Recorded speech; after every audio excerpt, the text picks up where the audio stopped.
Hey everybody, Dan John here from danjohnuniversity.com. I'm very excited today about our special guest, Bret Contreras.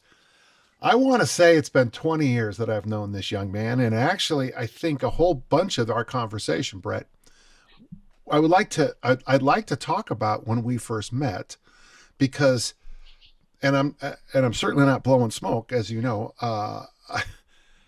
When I met you, there was an exercise that had been floating around for a while that I kept dismissing. And ever since I met you, I think I'm a better coach and a better trainer and actually a better athlete because of what we're going to discuss today. Everybody, Bret Contreras is sometimes known as the glute guy. He is everything he does gets a little asterisk. That means distinguished behind it. I am honored to have him as my guest today. Bret Contreras, say hello to the group. Thanks for having me on, Dan. It's funny. We met in 2005. So what was that? 17 years ago? It was at the LA seminar. Yeah. And I remember I stayed afterwards. I think I bought you a Scotch because that was your favorite drink. Well, I was on a diet. Yeah. You were on a diet. Oh yeah, you were like doing the velocity diet or something, or that's right. And yeah, you were getting ripped. And I asked you why, like I think I asked you like why you choose conventional over sumo or something like that. And it was just I know you wrote it about it in a T Nation article. Like someone asked me this question. And then then the next year, that's when I thought up the hip thrust. And then 2009 is when I started writing for T Nation. But I do want to say, you mentioned that it took you a while to come around. First of all, I can relate to that because nowadays, now I'm 46 years old, having been in the industry for a lot longer. If something new came out, I'd probably be rolling my eyes too, going, "Oh, come on, another fad, another gimmick." But you were, especially after your hip replacement, you were one of the guys that's when you realized, okay, there's a little more to this glute training stuff than meets the eye, and I think you started to appreciate it more. But then also, I want to say you've been one of the more open-minded strength coaches, which I've appreciated because, yeah, there's a lot of cliques in our industry, and I feel like I've been shunned by a lot of people for stupid reasons, like I didn't believe that the crunch destroyed your spine. So I was a contrarian. And, or like, you look at my programs and it's like, their programs will be squats, bench press, Romanian deadlifts, chin ups, whatever. Mine will be like squats, bench press, deadlifts, chin ups, hip thrust. Oh, but I'm a crappy trainer. It's like our programs look similar, but I also include the hip thrust, and that's when you really realize these people just want to hate you because of your success or your popularity or whatever. But anyway, I remember at the Perform Better seminar that I went to that I spoke at, I thought it was funny because you were the only one who was like nice to me and like inviting me. Like I remember during the Q&A, I was trying to find a place and you're like, "Bret, come here." So you've always been a class act, and you have great reputation in the industry for good reason. And that matters to people. You treat people very well. You treat them like human beings. And I can't tell you how much I appreciate that. As someone who was more of a personal trainer, but I always, in this industry, personal trainers want to be strength coaches, physical therapists want to be strength coaches want to be physical therapists. No one's happy with where they're at. So yeah, so basketball. You very much. Thank you. Yeah, basketball players want to be rappers want to be basketball players. It's just the world. It's the way the world goes, man. Hey, so really, I have three big topics I want to talk about. I would like to talk about the hip thrust. I do want to talk about glute training, but I want to talk about mostly, if you don't mind, the hip thrust for sports. And I know that might be out of your world, but let's run with that. And number three, if you don't mind, an area of weakness for me. I know absolutely nothing about training female bodybuilders. I actually have helped some male bodybuilders, but if you don't mind, I'd like to pick your brain just for a few minutes on that. Okay. Yeah. So on the hip thrust, back, oh gosh, 100 years ago, there's pictures of guys. They used to call the it was a weird name, like the tabletop plank, where you'd get on your hands and your feet, and then they'd have someone like playing a piano on top of you, and that was basically a hip thrust with arm support. And then in the early 1980s, and I was there at the Olympic Training Center, where the term was pelvic tilt. And the early versions that I saw of what we now call the hip thrust, called the pelvic tilt, was to actually help us do basically what Yonda wanted us to do: bring our rib cage box on our pelvic bowl. And it was just a way to really teach that and hold that. And then, of course, not And was long. that with load? No, but see, this is where we're going. If this is where I'm going. And then I saw it called, there was an exercise called the glute bridge, very, very popular in Canada. And I'd want to say some of the other Commonwealth nations I've been to, where basically it was like, we'll do a push-up position plank or a plank like this. Yeah. It was a test to hold the glute bridge. Yeah. And it wasn't really until you and I had a chance, and this is one of my favorite stories, folks. Bret and I kind of go way back. I believe we're in Las Vegas. It could have been somewhere else, but you showed me the hip thrust on a couch in a hallway at a hotel. And the reason... It was performed better Long Beach. Long Beach, okay. And I'll just tell you the kind of crowd there was. No one even took a second look at us, because that's normal when you and I get together. But if you don't mind, the genius of what you brought to us is adding. So the movement's been around probably since humans first laid on their backs, but adding load to it, making it part of progressive resistance exercise. Would you mind talking about that? And then from there, we're specifically the hip thrust. Let's do that first, and then we'll move to glutes next, okay? Okay. Tell me about the hip thrust. I got it all right here because I just recorded a video for this. So, okay. So it's all right up here. So what you talked about, the old strongman era, the other thing they did was neck bridges. But I have pictures of guys putting weight on their hips doing neck bridges. But no one thought about just staying on your upper back. So, but I'm sure that, your glutes had to get a little bit of stimulus out of that. And then that weird hold where you had a piano on your legs and stuff, and you were holding the bridge. But those weren't really glute purposes. But I had never seen that stuff till down the road. When I thought up the hip thrust, it was 2006, October 10th. And here's the thing. I would have never thought of that had all the guys like Eric Cressy, Mike Robertson, Mark Verstegen, Mike Boyle, even like Martin Rooney. They were all talking about glute activation. And I was more of a bodybuilding type. Like I wanted glutes because I've always never had huge glutes. So the fact that I have some glutes now, I love it because I had nothing growing up. That's why I became the glute guy. I was always interested in glutes. So when they started saying, do these cable pull-throughs, do these glute bridges, I was like, these feel different. I like these, but the pull-throughs, I feel like I could put the whole stack on and pin extra plates and I still need more load. The glute bridges, I'm like, these work great, but I could do 100. I wanted to keep, back then, we thought you had to do like 6 to 12 reps to be in the hypertrophy range. Now we know it's a little bit more. But anyway, because of them, I had known about this glute bridge exercise, and then I'm watching Tito Ortiz fight Ken Shamrock. It was their third fight. I don't care who wins. I just didn't want it to end so quickly.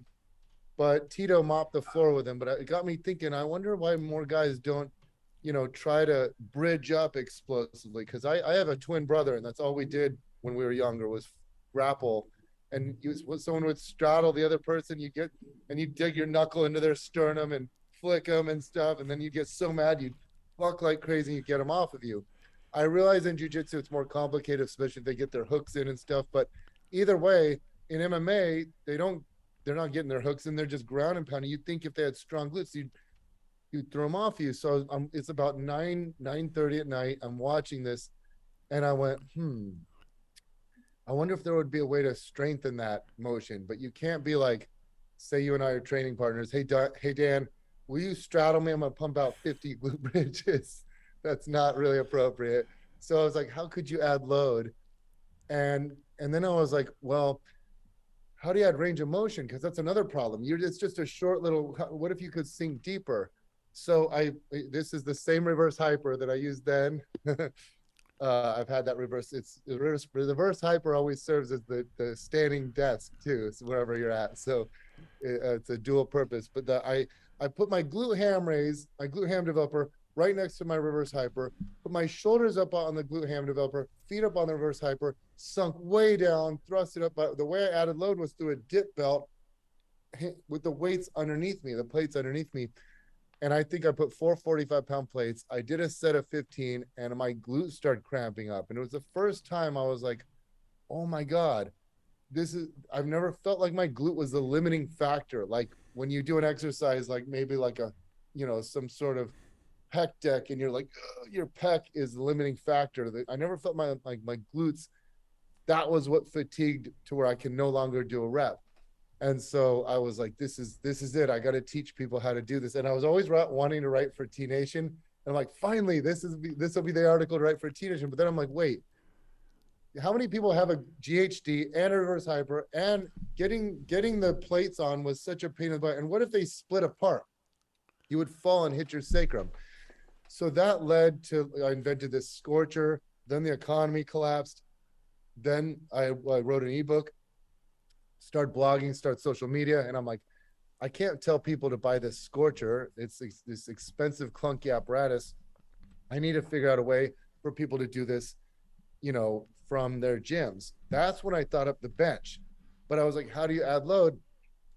I wonder if you could use a barbell, but it hurt. I Googled thick bar pad squats and Hampton came up. Hampton was the only one that made a thick bar. Kiana, do you see Kiana? Oh, she's listening. We have one here that changed the game. That changed the game for hip thrust, because you could put a thick bar pad. We also use Eric's balance pads because we were using those. The strength coaches, you were using those to do half kneeling exercises and stuff. Exactly. Like that. That's what I use them for. Yeah. Yeah. So I put the padding on, and then that's a game changer. Now you can go as heavy as you possibly want. You can 405, go for it. And so that was the kind of the turning point when we realized to use bar padding and just use a barbell. And so then it's gone through this whole evolution. And now what's interesting is the evolution of the machine. So now you're seeing the Nautilus glute drive, the Booty Builder, the Hammer Strength made one. And I love it. The Hammer Strength's my favorite right now. But anyway, now that's the new generation for hip thrusting, because people like hip thrusting, but it's a pain in the ass to set up in commercial gyms. No one wants to wrestle all these plates on the floor. So it's nice to have these plate loaded ones that are elevated, so you just load on the plates. But anyway, back to what you're saying, there's this big controversy. When I came out with it in 2009, when I wrote my first article for T Nation called Dispelling the Glute Myth, that would have been the time for everyone to be like, Bret, this is awkward. We're doing that exercise here at this gym. Well, no one said that because no one ever did barbell hip thrust. And now that it's 16 years late, in basically a few weeks, it'll be the 16-year anniversary. Now I get accused all the time, like, we were doing that in the 80s.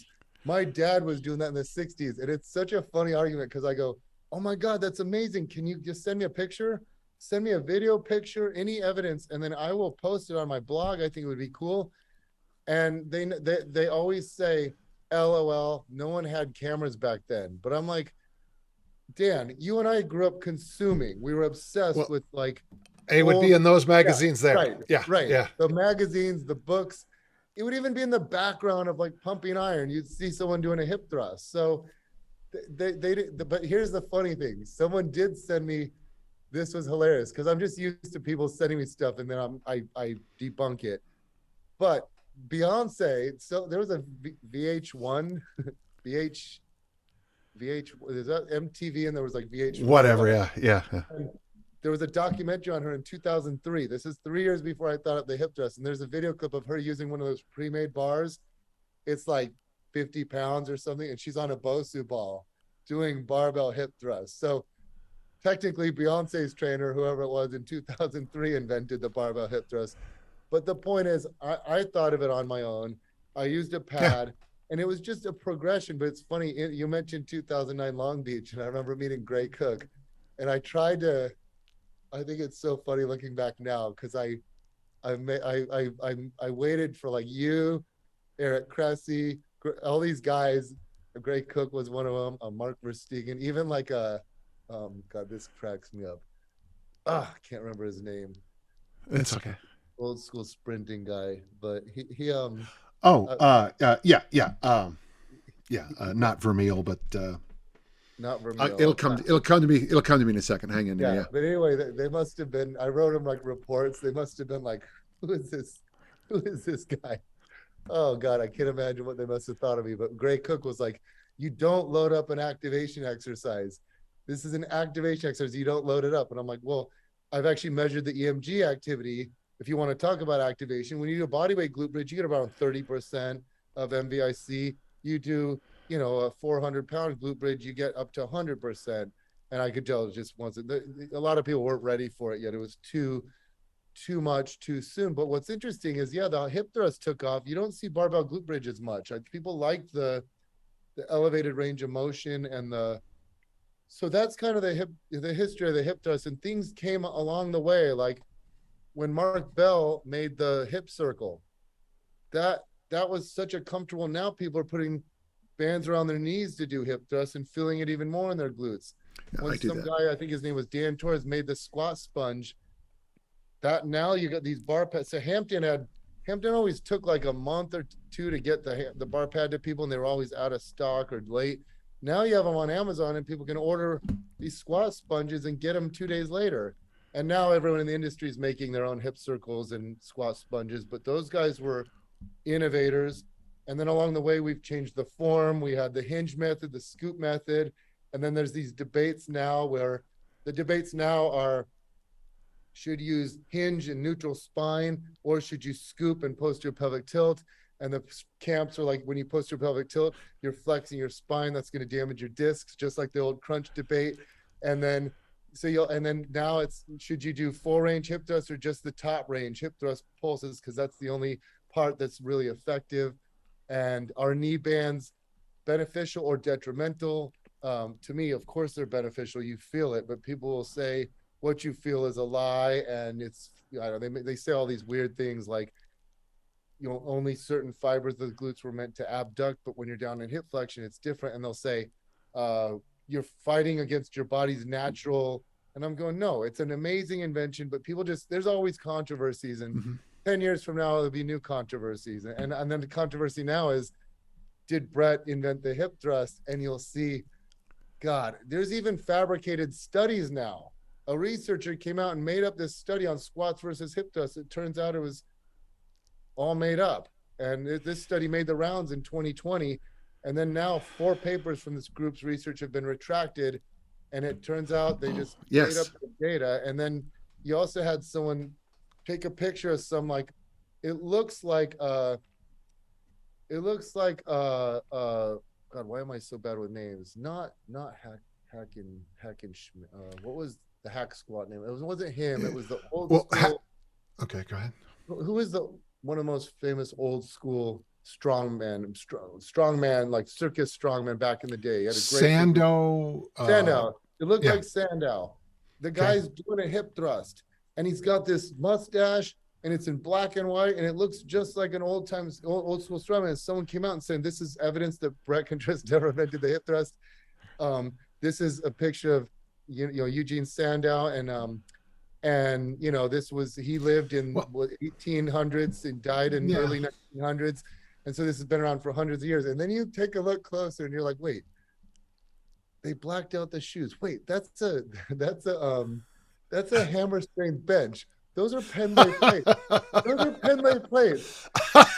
Use a sepia filter and made it. And I'm so curious. Did they find a guy that looked like an old school strongman and just were like, oh, let's pretend this was Eugene Sandow? Well, You know, Brett, I've got that video of Abraham Lincoln doing weighted hip thrusts. Yeah. I'll share Oh, that yeah. with you. So, well, But that, you know what? the point is, Dan, if someone else invented it, I would get a kick out of it. I would be Yeah. like, God, this is great. Look, they were doing it in Brazil 100 years ago, and I'd want to investigate. I want to be like, Yeah. how are you progressing? How are you? What variations did you do? Did you just do, how strong did you guys get? I'd be so fascinated by it, but yeah. Yeah. So I think, I mean, that's why I was trying to be so candid historically with you, is that the movement's been around, I mean, probably since, the savannah.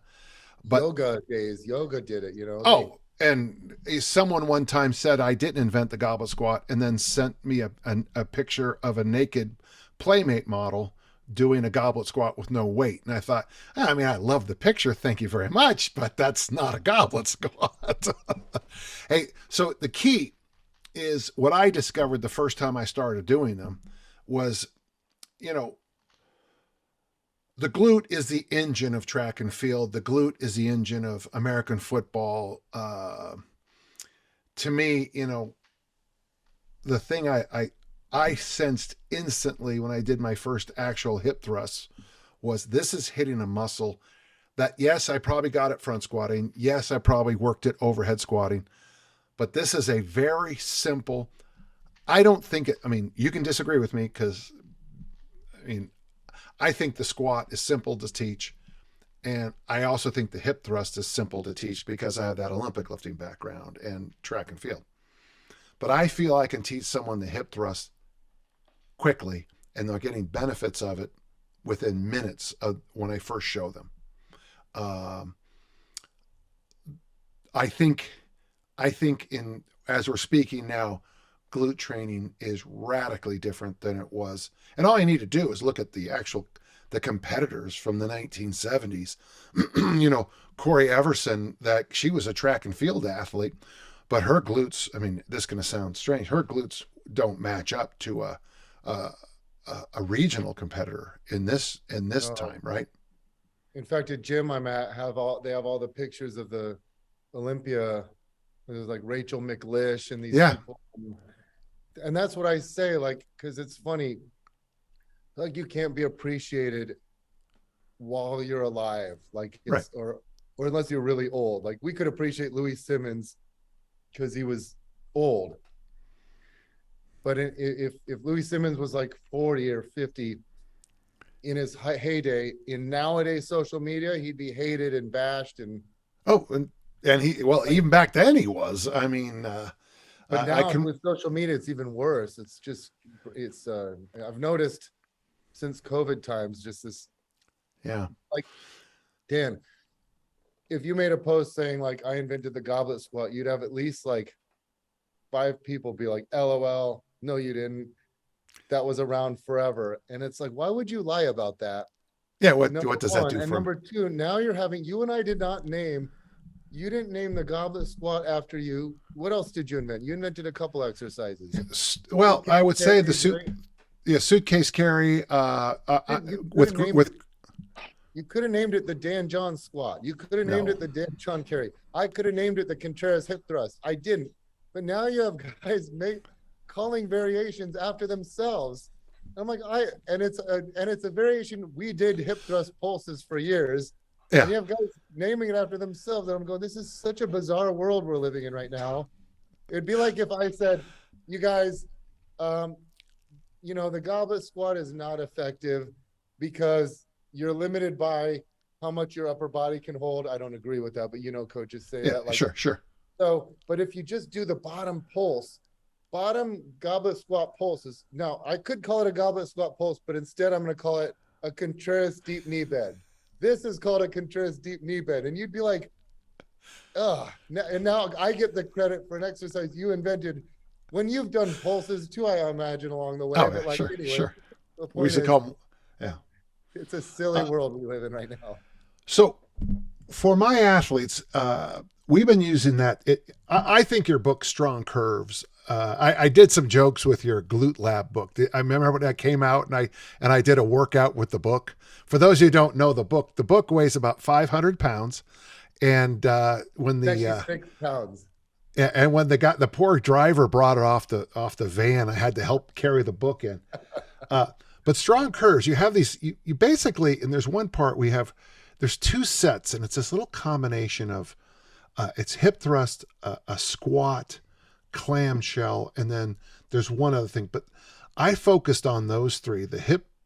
So using those three in groups, man, that I got to tell you, my friend, that was a game changer. The loaded hip thrust, we do it this way. We go loaded hip thrust, clamshell because we're down there, and then pop up. And now that you're exhausted, the goblet squat or whatever variation you do, to use the rest of the body to force the quads, the glutes, because the glutes, in my opinion, are very smart muscles.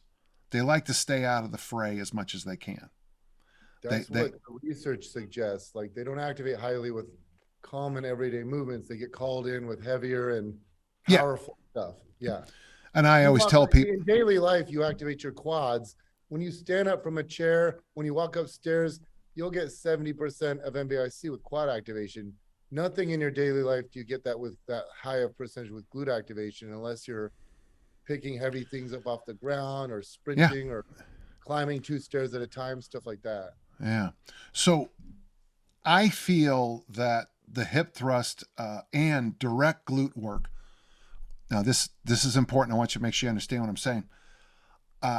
As a track and field coach, I've never really believed in isolation exercises very much. Now, obviously upper body and lower body, but we would never do like an isolation movement because it's not the way you do things on the field of play. Yeah. I do have an asterisk, and the asterisk is except for the glutes. And now I'm a big believer for athletes using the hip thrust and the clamshell. Am I wrong or am I right? I mean, I agree, and here's why. Well, first of all, I want to address one thing you talked about before that I'm glad you mentioned. If you look back at Arnold's book, Modern Encyclopedia, the way they train pecs, how is that any different than how they train pecs now? Nothing. Delts, nothing. Back, nothing different. Quads, you nothing's very different. You know what I mean? Yeah. And well, in fact, it's funny you say that, because I don't know if you can see this, but this is Muscular Development Magazine, August 1968. There's a young little Australian boy who does an article in this magazine on deltoids. And there is the Australian boy, I can't actually pronounce his name. It's like Arunald or something like that. Schwarzenegger. How I broaden my shoulders. And actually the only exercise that you would even find interesting now is he does behind the neck presses, which are now, I guess, poison.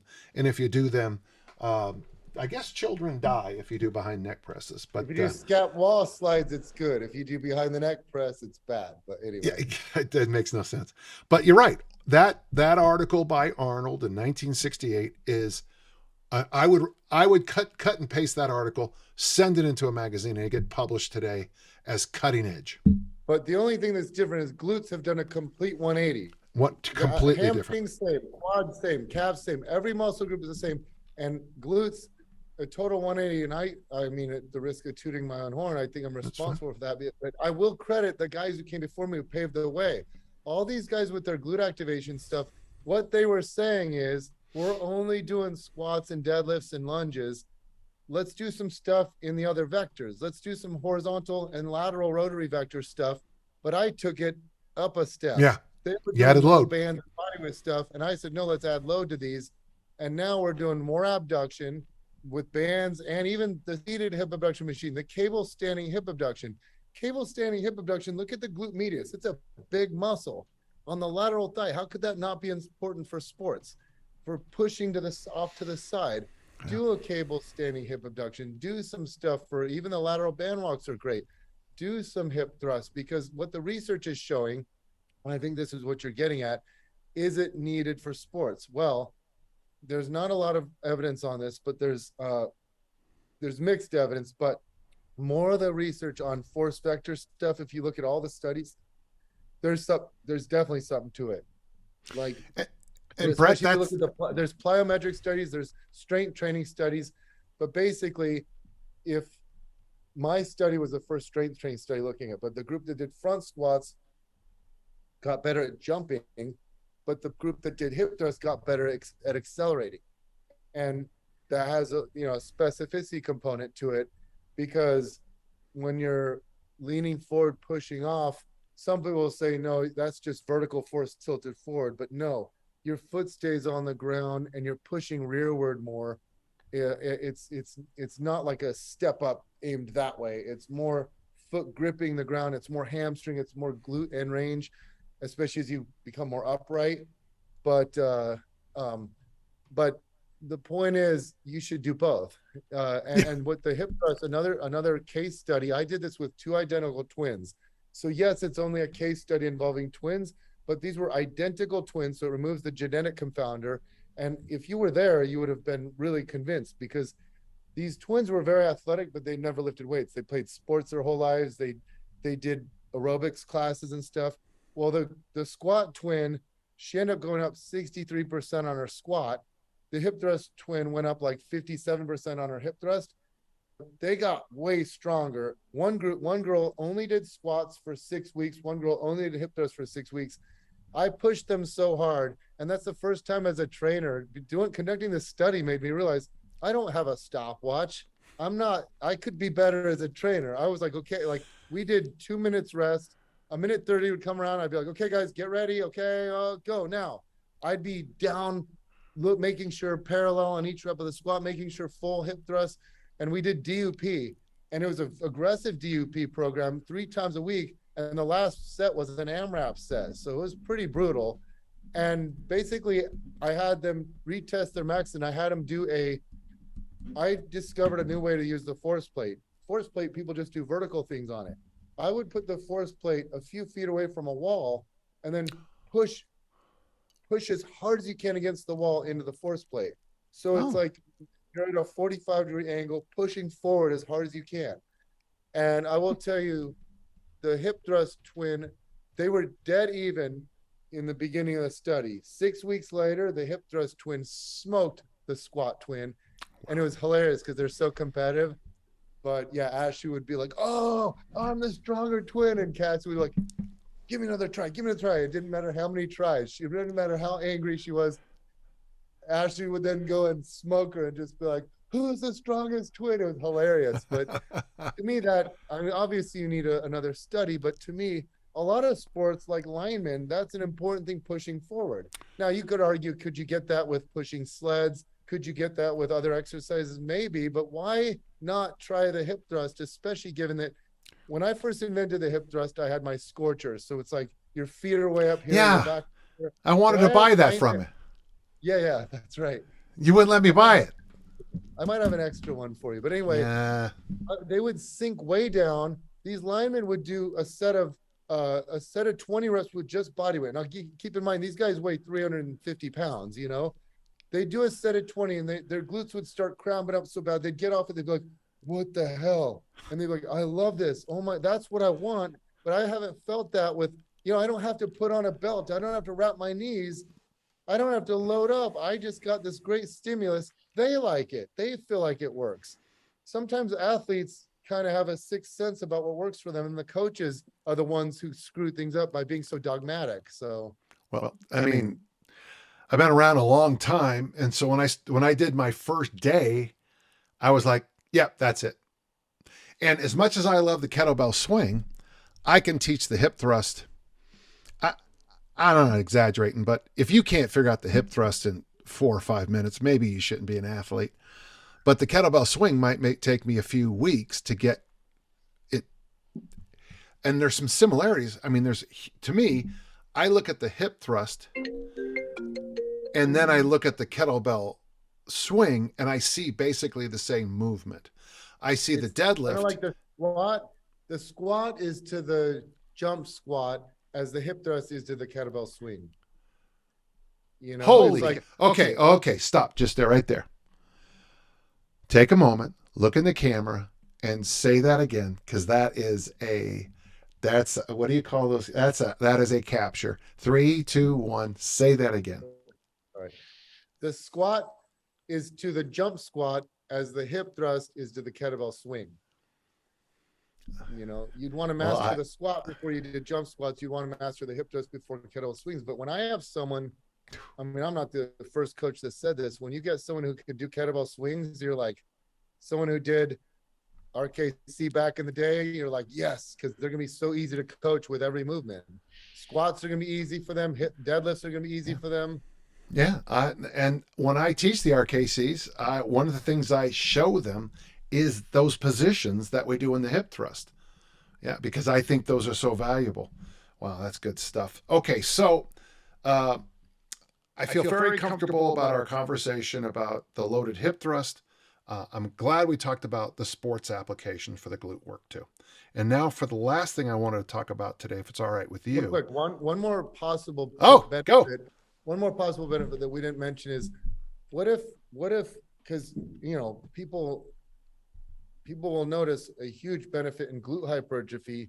What if in high school you focused on glute hypertrophy in early years of college, and then now you have that glute mass that's got to help translate to better performance down the road? What if it's more of like a foundational thing? You know what I mean? Like you have this long-term model. I think that it can only help in the long run. How can having more glute mass not be beneficial? And then you have that glute mass. It's easy to keep once you built it. Now, things that you're going to use your glutes more, you're going to incorporate them more. It makes sense for the body to incorporate something that's more muscular, that has better leverage. And then you can focus more on the technical side of things, the sprints, the maybe things that are a little more specific, maybe sled work, maybe more explosive Olympic lifts, but you don't have to do as much hypertrophy work because you got that out of the way earlier on. Bret, I'm going to say this. I'm going to have to pat myself on the back, but I hosted a wedding on Saturday, and I was cleaning up, and I was in a black t-shirt, V-neck, because that's what I wear, and I was wearing some a certain brand of tight black pants, and I guess a woman elbowed another woman and said, "He's got a great ass." Now, the reason I think that's important is I'm 65. 65 with hip replacement surgery. Too. I'm all titanium. And if women are commenting about my buttocks at 65, and I do have, I ask anybody I train, I give you full credit, my friend. And I got to tell you, for longevity purposes, I think that the glute is the answer to, I hate the question, if all you could do is one thing, what would you do? But so the hip thrust is on the ground. So at my age, I've got to get up and down off the ground, which is a boon for my training, because the most dangerous thing in my house at my age is the floor. And if I can do an exercise that has a very short window of teaching, I can do it for high reps. I can add clamshells. I can actually make it an ab exercise by, emphasizing certain things. And if I can do it, and I can get all those benefits and boons from it, I mean, why? I mean, I do think it's the answer to a lot of questions. I think it's so rare to have. You're one of the only ones from that early 2000s. I mean, you were popular before that, but this 2000s era is like 98 was when I really started delving into the internet. That's when T Nation started, and I found, Elite FTS and Mike Boyle's strength and conditioning site, and I started reading all the different coaches, and I really like that you stayed open-minded over the years, because once we begin to close our minds, you stop growing, and I never want to become like that, where I stop progressing because I'm not open-minded to new methods and stuff. When CrossFit became popular, so many coaches were bashing it, and I was going, they're doing something right. Yeah, I don't like their periodization, or I don't like certain aspects, but God, the camaraderie, we need to be looking at what they're doing right, not just what they're doing wrong. And God, they nailed certain aspects of it that we could learn from and take with us. The phrase that we use in my kettlebell groups is intentional community. We come together to help each other out. And I think that is a game changer. I don't want to hold you up too long, but I do want to talk about specifically the area I'm actually weakest on, not because I'm a bad person, but because I've never done it. But Would you just walk through how to train in a global sense and get as specific as you want from there, female bodybuilders? And because I know the sport has changed, and I got to tell you, Bret, the sport has changed because of your work, and you've had huge success in the last couple of years. You just came back from a big event where I believe that most of the athletes were yours, right?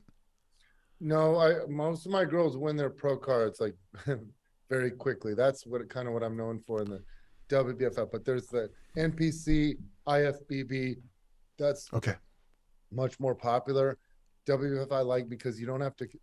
It's more of a beauty pageant, but also they put a little more emphasis on the posing, the stage presence, the face, the beauty, but also the physique. But you don't have to be so ripped, and that's what I hate when. So there's within female physique training, there's the bodybuilding category. Those are the most jacked women. Yeah. Then there's who make you and I look like a joke, you know. Then there's wellness, there's figure, there's fitness, there's bikini. Bikini has become so popular. So I think you're kind of referring to bikini training. Yeah, thank you for clearing that up for me. Here's what I will say. I've got these coaches. These girls will come to me, and it makes me mad because I feel like these coaches are like these coaches do good training themselves. Then they train these bikini competitors, and you'll look at their workouts, and they're like 20 jump squats superset with 20 side kicks. Like, what's a side kick? Is it like literally you just stand on one leg and kick to the side? Is that supposed to work your glute medius or something? I don't even know what that is. But you get tired, so that has to be good. You get tired, and they're not building any muscle. Why would you not? So I am very proud. I came up with strong lifting. I don't have enough time and energy to get it popular around the world. I need help, but I do think strong lifting has potential to become huge because what strong lifting is powerlifting plus 3 more exercises. I always loved squats, bench, and deadlifts, but I also love weighted chin-ups, military press, and hip thrusts. And I think if you train for strong lifting, my girls who were powerlifters, when they started training for chin-ups, they did chin-ups. They did them. When you make it a part of the contest, you get really strong. I've got, you know, it's funny. I remember watching Mike Boyle's hockey players. She got 45 for 3, I think, or something like that. 45 pounds for 5. At that point, I was like, what? I train women. I didn't know they could get that strong. That raised the bar for me. And I think with hip thrust, I raised the bar for people. Just like with Ben Bruno, he raised the bar with single leg stuff. People are going, I didn't know you could get that strong with single leg stuff. It takes you to see something. But now I've got girls like my client Ashley Hodge. She can do 45 pounds for 5 reps. She's done 75 pounds for 1 rep, chin up at 131 pounds body weight.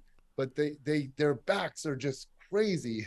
Their lats. And these girls have, and they say that the bikini, the federations will say, well, we don't care about back. But then why do my girls, when you're standing next to someone who has an oyster looking back, no muscle tone at all, and someone who's been doing chin-ups and rows and deadlifts and has a more muscular back, that person's going to stand out. So I train their full body with an emphasis on glutes. It's kind of like a permanent glute specialization routine. However, say I do 3 full body workouts a week. I'm really excited to explain this, my system. I'll explain how I do Booty by Bret, for example, because I think it's genius, whatever. I just haven't had a chance to talk about it to the sports science community because I think there's application to this, and I don't even know exactly how to describe the method of periodization that I do, but like how it would be exactly categorized, because I've studied periodization my whole life and still feel like I don't understand it. But I never liked linear that much. But basically, whenever you read about periodization, all people, they're like, yo, well, you can periodize anything. But all people end up periodizing is, you know, basically volume and effort. They call it intensity. Volume and intensity, you know, they go like this. You know, you start off high volume, low intensity, right, and end up with high intensity, low volume. That no one talks about rotating exercises. So I have a rotational focus. So the reason why I thought of this is, Dan, I was like, anytime you want to set a chin-up PR, you can do it. But guess what you have to do? Start doing chin-ups 3 times a week first in the workout. All right. You know, if I can't set a chin-up PR doing them once a week, last in the workout or even in the middle. I have to make that my focus. Well, it's easy to maintain your strength. I've had times where, you know, I focused on hip thrusts and I only did like single leg work, and I tested my squat. And as long as I was doing single leg work or maybe even just squatting once a week for higher reps, I maintained my squat strength. My deadlift strength maintains from, I mean, Louis said this, everything you do builds the deadlift. When I'm hitting lunges hard and squats and stiff legs and Nordics and hip thrusts, those all contribute. As long as my grip stays strong, I can pull very close to my 1 rep max. So it's easy to maintain, and the research says that too. It's easy to maintain strength, it's hard to build it. So what I did was I have a 5-month rotating focus for Booty by Bret. And it's funny because it sounds like Booty by Bret, this silly program, but it's really a badass full body strength training system with an emphasis on glutes. So what we do is month 1 is a well-rounded program. You know, you're gonna squat and bench on Monday. You're gonna hip thrust and chin up on Wednesday. You're gonna deadlift and military press on Friday, but you do 6 or 7 exercises. You end up training squats a couple times, or at least squat patterns. Maybe it's a single leg. You're gonna do hinging patterns. You're gonna throw in some abs, but you always do 1 upper body pull and 1 upper body push. What I did differently with that is, I think it was Ian King who first started saying, way back in the late 90s, early 2000s, he started saying each workout should have a vertical press, a vertical pull, a horizontal press, and a horizontal pull. I only say just 1 upper body press, 1 upper body pull. I don't make them do 4, I make them do 2. 1 from each category. I agree with that. But then I do basically each day has a squat or single leg squatting movement, a hinging movement or something for the hamstrings, maybe it's a Nordic, and then also a thrust or bridge type movement. And then we sprinkle in some abduction, upper body and lower body abduction, shoulder, you know, lateral raises, and maybe some type of band or cable abduction work. Okay, but month 1 is well-rounded. There's no focus. People love that month because they get to train all their favorite movements in equal proportion. But then month 2, it's time to specialize. We focus on the squat and the bench press. And those you can hit 3 times a week each, first in the workout. You can squat 3 times a week for a month. But then at the end of the month, now your knees are sore. You hit squats hard 3 times a week for 4 weeks. And your knees are sore, your hips, your low back's a little bit beat up. So this is a perfect time now. The next month focuses on hip thrusts and chin-ups. You're still going to do your pressing, your squats, just later in the workout, not for PRs. Now we're trying to focus on getting a hip thrust and chin-up PR, and everything else is on maintenance mode. And then now you're feeling good. Now the next month is the deadlift and the military press month. And you're trying to get, now we don't deadlift 3 times. You can hip thrust and chin up 3 times a week, but deadlifts, I don't think you can deadlift 3 times a week. You deadlift heavy 1 day a week. You do a stiff leg or an RDL 1 day a week, lighter with good form. And then you do lifts that transfer the deadlift, like the dumbbell 45 degree hyper, or, you know, even like a reverse lunge, things like that, that help build different ranges of the deadlift. You might throw in something that works your grip hard, like a 1-arm row or something. And then, but the goal is to get a PR on those lifts. And then the next month, now you're beat up from the deadlifts. Deadlifts just beat you up all over. Mm-hmm. So now it's the perfect time to have a single leg dumbbell month. And this is such a crucial month, because a single leg month, people are so scared that if they don't squat or deadlift, they're going to lose all their strength. The research shows that you build just as much strength with single leg movements as you do double leg movements. Like if you do step ups or Bulgarian split squats, you'll gain just as much squat strength as the squat group, as the group that did squats. Now, that's research. What about the real world? There are anecdotes. You know, this old school Olympic lifter, maybe you remember his name, who just did step ups and he never saw a drop in performance. He stopped squatting. But I've done this with like 3 of my clients where they were just hurting all the time, and I'm like, stop squatting. Let's just hammer Smith machine reverse lunges, high step ups, dumbbell Bulgarian split squats. They built their squat. Their squat went up. So I know, I've seen it with several of my clients. Now, I won't tell the top powerlifter in the world that squats 1,200 pounds. Oh, you could maintain your squat strength doing Bulgarians. We're talking about the rest of I don't like when they use that, because that's a specific, these guys, Yeah. it's so specific. They're how they have their, how hard they wrap their knees, their belt, the psychological, also the walkout. They're so strong. We don't base our program on the strongest people in the world. You do it on the masses and athletes in general. And then now the single leg, after the dumbbell and single leg month, they're feeling good. It's the hardest month. Single leg training is brutal. Dumbbell training sucks. It's the hardest month. But then what that teaches them is the next month is back around a well-rounded program. They're going, wow, I maintain my squat strength. I maintain my deadlift strength, and I didn't even squat and deadlift. It's good for people to know that, because you and I both know how we're meatheads. You want to squat and deadlift. You don't want to take a week off. You don't want to, it's torture for us, because we want to grab the bar and put a heavy bar on our back. But sometimes you can't always do that. If you get injured, if you have something, you have to, half of your gains come from what's up here, and knowing when to work around something, and knowing to pull back. So Right, that's my system, and that's how I train my competitors. And I individualize it for different people, but Sure. They get very strong at chin-ups. They get very strong at military press. They get strong at bench press. I train them for full body strength, but yes, we're doing 4 glute exercises a day, and at 3 times a week. And then I might sprinkle in some like band workouts. And by the way, those band workouts that people bash, I'm like, yeah, I do these band workouts. I dread them more than heavy work. They burn like crazy. They're hard. And I do believe they're additive. I'll do my little kickbacks and lateral band walks and stuff. Yeah. I throw in a couple of those a week, and then voila, my girls crush it, because I'm pushing progressive overload. We're training harder than the rest. We're training harder than the other girls. They don't understand. My girls have nice glutes. The average hip thrust strength in here, you see these girls in the background, out of like 25 women, the average hip thrust strength is 550 pounds for their one max. But I've got 6 girls that can do 600 pounds. I've got one that can do 700 and one that did 800.